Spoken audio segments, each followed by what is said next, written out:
الله أكبر الله أكبر الله أكبر لا إله. السلام عليكم ورحمة الله وبركاته. الله أكبر الله أكبر الله أكبر الله أكبر الله أكبر الله أكبر الله أكبر الله أكبر الله أكبر لا إله إلا الله والله أكبر الله أكبر ولله الحمد. الله أكبر كبيرا والحمد لله كثيرا وسبحان الله بكرة وأصيلا. لا إله إلا الله ولا نعبد إلا إياه مخلصين له الدين ولو كره الكافرون ولو كره المنافقون ولو كره المشركون. لا إله إلا الله والله أكبر الله أكبر ولله الحمد. بسم الله الرحمن الرحيم. الحمد لله الذي حرم الصيام أيام العيد ضيافة لعباده الصالحين. أشهد أن لا إله إلا الله وحده لا شريك له وأشهد أن سيدنا محمدا عبده ورسوله لا نبي بعده. اللهم صل وسلم وبارك على هذه النبي الكريم سيدنا ومولانا محمد وعلى آله وأصحابه المجاهدين الطاهرين ومن تبعهم بإحسان إلى يوم الدين. أما بعد سبحانك لا علم لنا إلا ما علمتنا إنك أنت العليم الحكيم. لا حول ولا قوة إلا بالله. فيا عباد الله أوصيكم ونفسي بتقوى الله فقد فاز المتقون وطاعته لعلكم تفلحون. فقال الله تعالى في كتابه الكريم يا أيها الذين آمنوا اتقوا الله حق تقاته ولا تموتن إلا وأنتم مسلمون. الله أكبر الله أكبر الله أكبر ولله الحمد. Ma'asyiral muslimin rahimakumullah. Segala puji hanya milik Allah, penguasa langit dan bumi, pengatur segala apa yang ada. Maha suci Allah selamanya, pagi ataupun petang. Allah yang maha pengasih tak pilih kasih, lagi maha penyayang tak pandang sayang. Tak pilih kasih lagi maha penyayang. Dengan rahmatnya kita sambut hari ini penuh keceriaan. Tak kala dini hari cahaya fajar 1 Syawal menyingsing di ufuk timur. Alam pikiran dan perasaan kita bertukar rasa. Seluruh umat Islam bangkit menggemakan takbir dan tahmid. Gemuruh membahana, suara mengagungkan dan mengesahkan Allah. Tua ataupun muda, pria ataupun wanita, bahkan anak-anak kecil pun tidak ketinggalan mengucapkan Allahu Akbar, Allahu Akbar, walillahil hamd. Sebelum melangkah lebih jauh, marilah kita mengingat kembali. Mungkin ada di antara saudara-saudara kita, keluarga kita, ayah ibu kita yang Ramadan tahun-tahun sebelumnya masih bersama-sama kita melaksanakan ibadah Ramadan, melaksanakan saum, melaksanakan tilawatil Quran, melaksanakan sahur dan juga berbuka puasa dan juga melaksanakan salat Idul Fitri sebagaimana hari ini. Tetapi pada hari ini mereka sudah tidak ada lagi bersama kita dikarenakan Allah Subhanahu wa taala sudah memanggil untuk menghadapnya. Tentu hati kita merasa sedih, hati kita tentu merasa berduka ketika mengingat kebersamaan bersama mereka. Ma'asyiral muslimin rahimakumullah, bulan Ramadan betul-betul telah meninggalkan kita. Ia pergi tanpa pamit, berangkat tanpa permisi. Derayan air mata berlinang membasahi pipi, mengingat Ramadan kembali yang pergi. Sungguh benar sebuah ungkapan, seukuran kebahagiaan dikala kita bertemu, seberat itu pula lah kesedihan dikala kita berpisah. Dulu kedatangan Ramadan kita sambut dengan kebahagiaan, kini kepergiannya kita antar dengan tangisan kesedihan.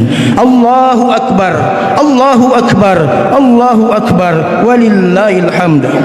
Karena hari ini kita bersedih ditinggalkan Ramadan, maka Allah Subhanahu wa ta'ala menjadikan hari ini sebagai hari raya Aidul Fitri yang berfungsi sebagai penyejuk hati yang gersang, pelunak hati yang membatu, dan pembuka mata hati yang terkunci.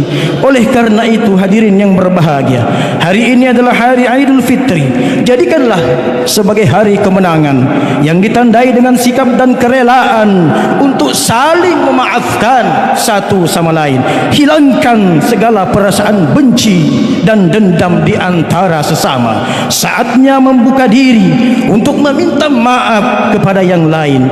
Tiada gunanya pertengkaran dipelihara dan tiada gunanya benci dan dendam dipertahankan. Rasulullah sallallahu alaihi wasallam bersabda, "La yu'minu ahadukum hatta yuhibba li akhihi ma yuhibbu li nafsihi." Tidak sempurna keimanan seseorang hingga ia mencintai saudaranya sebagaimana ia mencintai dirinya sendiri. Tidak ada kehinaan bagi orang yang pertama kali mengulurkan tangannya untuk menjabat tangan saudaranya seraya meminta maaf kepadanya. Hilangkan segala keegoisan kita. Jangan biarkan ada kalimat yang muncul dalam hati dan lisan kita bahwa sebenarnya aku telah memaafkannya sekiranya ia datang meminta maaf kepada aku. Namun yang harus dilakukan adalah membuktikan pemberian maaf kita dengan memulai meminta maaf. Idda binafsi, mulailah dari diri kita sendiri. Aidul Fitri adalah hari bersilaturahim yang ditandai dengan duduknya kita di sini. Ingat pada masa lalu, cemas dengan masa yang akan datang, menetes air mata kita mengingat itu semua.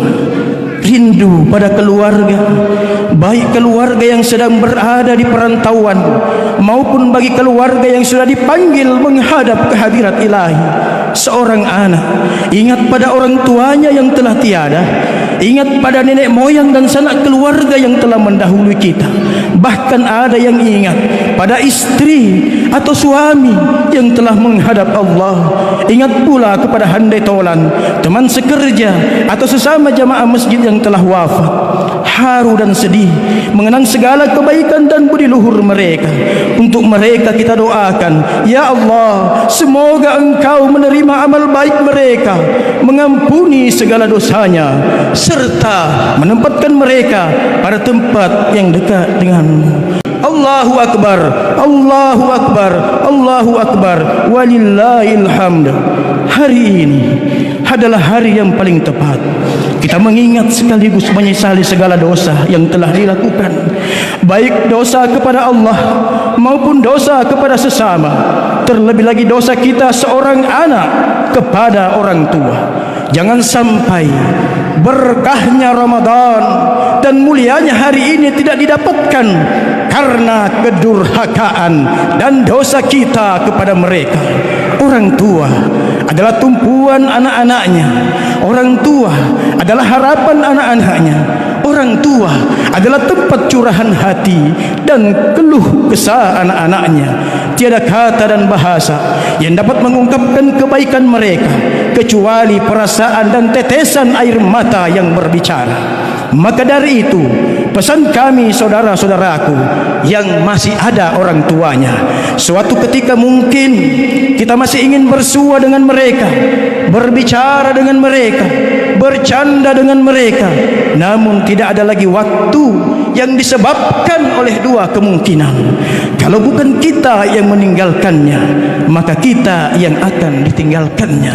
Karena itu Allah mengingatkan kita, wa qada rabbuka alla ta'budu illa iyyahu wa bil walidaini ihsana imma yablughanna 'indakal kibara aduhuma aw killahuma fala takul lahumā uffin wa la tanharhuma wa qul lahumā qawlan karīma.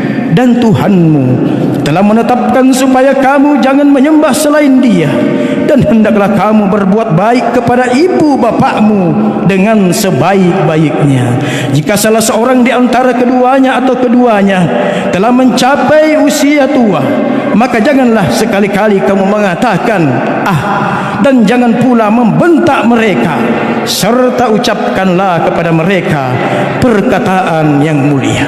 Maka sungguh sangatlah menyakitkan bila mana ada orang yang tidak mau meneteskan air mata walau hanya setetes saja, mengingat dosa-dosa yang telah diperbuatnya kepada kedua orang tua.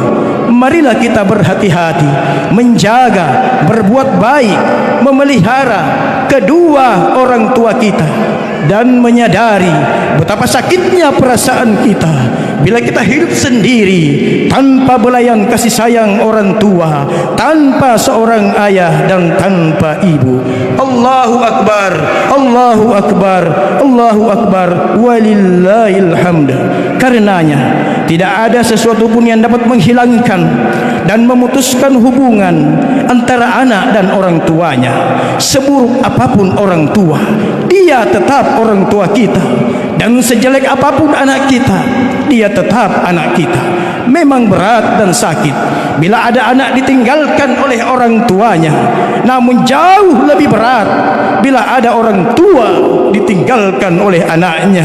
Mari kita renungi sebuah riwayat yang menyebutkan bahwa ketika Rasulullah sallallahu alaihi wasallam mengalami sakit yang mengantarkan kematiannya, datanglah seorang tamu ke rumah Nabi. Lalu Nabi bertanya kepada putrinya Fatimah, "Wahai anakku, apakah engkau mengetahui siapa gerangan yang datang kemari?" Fatimah menjawab, "Aku tidak tahu, wahai ayahku." Nabi lalu mengatakan bahwa yang datang itu adalah malakul maut yang bertugas mencabut nyawa, yang menyebabkan seorang suami menjadi duda, seorang istri menjadi janda, dan seorang anak menjadi yatim. Rasul pun mempersilahkan malaikat masuk ke dalam rumahnya. Lalu malaikat memberi salam seraya mengatakan, "Aku datang kemari untuk menyampaikan salam rindu dari Tuhanmu, dan bila engkau telah rela dan menyetujuinya, aku pun ingin mencabut nyawamu." Betapa sedih hati Fatimah, menetes air matanya mendengarkan kata-kata malakul maut. Rasulullah sallallahu alaihi wasallam bersabda, menjawab pertanyaan malakul maut dengan mengatakan bahwa aku pun sudah sangat rindu ingin bertemu dengan Tuhanku. Fatimah dengan suara lirih berkata kepada Nabi, "Wahai Rasulullah, sungguh berat dan sedihnya perpisahan seorang anak dengan ayahnya." Nabi pun menjawab bahwa jauh lebih berat, jauh lebih sedih seorang ayah meninggalkan anaknya. Fatimah pun kembali bertanya, "Wahai ayahku, sekiranya nanti di akhirat aku sangat rindu padamu, kemana aku hendak mencarimu?" Nabi menjawab, "Wahai anakku, carilah aku di padang mahsyar, karena seluruh manusia pasti akan dikumpulkan di tempat tersebut." Lalu Fatimah berkata, "Sungguh sulitnya orang dicari di tempat itu, wahai ayahku, dan bila aku sudah sangat rindu padamu, sementara aku belum menemukanmu, kemana lagi aku mencarimu?" Menetes air mata Nabi mendengarkan keluh kesah anaknya. Bahkan disebutkan dalam riwayat bahwa seluruh malaikat ikut menangis mendengarkan pembicaraan antara Nabi dan putrinya. Maka Rasul menjawab, "Carilah aku nanti di jembatan Siratal Mustaqim, karena tidak ada seorang pun yang tidak melewati jalan tersebut." Fatimah kembali mengeluh, "Alangkah sulitnya aku menemukanmu, wahai ayahku." Semakin sedihlah putri Nabi mendengarkan jawaban ayahnya, yaitu Rasulullah. Lalu Nabi mengatakan, "Wahai anakku, carilah aku nanti di depan pintu surga, karena aku tidak akan masuk ke dalam surga sebelum seluruh umatku masuk ke dalamnya. Wahai anakku, perbanyaklah kebaikanmu kepada sesama, mudah-mudahan Allah memberi balasan yang berlipat ganda. Wa may yuti'illaha wa rasulahu fa ulaika ma'al ladzina an'ama Allahu 'alaihim minan nabiyyin wasiddiqin wasyuhada'i wassalihin wa hasuna ulaika rafiqa. Barang siapa yang taat kepada Allah dan Rasulnya, maka mereka akan bersama orang-orang yang mendapatkan nikmat dari Tuhannya, yaitu para nabi, orang-orang yang membenarkan ajaran agama, para syuhada, dan orang soleh. Mereka itulah teman yang paling baik. Ma'asyiral muslimin rahimakumullah, demikianlah gambaran betapa berat dan susahnya perpisahan antara anak dan orang tuanya. Oleh karena itu, kita yang masih memiliki orang tua, hendaklah kita berbakti dan berbuat baik kepada mereka. Sedangkan kita yang sudah tidak memiliki orang tua dan sudah ditinggal oleh orang tuanya, hendaklah kita mendoakan mereka, semoga mereka diselamatkan dalam perjalanannya, sekaligus mendapatkan rahmat dan kasih sayang Allah Subhanahu wa ta'ala. Singkat kata, penderitaan orang tua, penderitaan ayah, penderitaan ibu tak lain dan tak bukan kecuali hanya untuk kebaikan anaknya. Tidak ada kata, tidak ada amal dan perbuatan yang dapat membalas dan menyamai kebaikan orang tua kepada anaknya. Karena itu, sadarilah akan segala dosa dan kesalahan kita kepada mereka. Jangan sampai kita menganggap bahwa dengan puasa 1 bulan penuh disertai dengan penunaian zakat sehingga dosa-dosa kita telah diampuni oleh Allah. Yakinlah Allah tidak akan mengampuninya sebelum kita memohon maaf kepada orang tua. Olehnya itu hadirin, sekembali dari tempat ini, mari kita langsung menghadap ke hadapan orang tua kita, rangkul mereka, cium tangan mereka, seraya menyesali segala kesalahan dan kedurhakaan kita kepadanya. Setelah itu, kita saling memaafkan antar saudara, keluarga, tetangga dan handetolan lainnya. Baru kita kembali menghadap Allah. Maka barulah pada saat itu kita bersih dan suci dari segala dosa dan pelanggaran. Allahu Akbar, Allahu Akbar, Allahu Akbar, walillahil hamd. Ma'asyiral muslimin rahimakumullah. Akhirnya, marilah kita sama-sama menundukkan kepala dengan menghadapkan wajah dan hati kita kepada Allah, seraya kita berdoa kepadanya. Semoga hari ini menjadi saksi nyata akan kemenangan kita. Hari ini menjadi saksi nyata akan harapan dan kerinduan kita untuk kembali bertemu dengan bulan suci Ramadan tahun depan. Barakallahu li wa lakum fil Qur'anil azim wa nafa'ni wa iyyakum bima fihi minal ayatihi wa zikril hakim wa taqabbal minni wa minkum tilawatahu innahu huwal ghafurur rahim.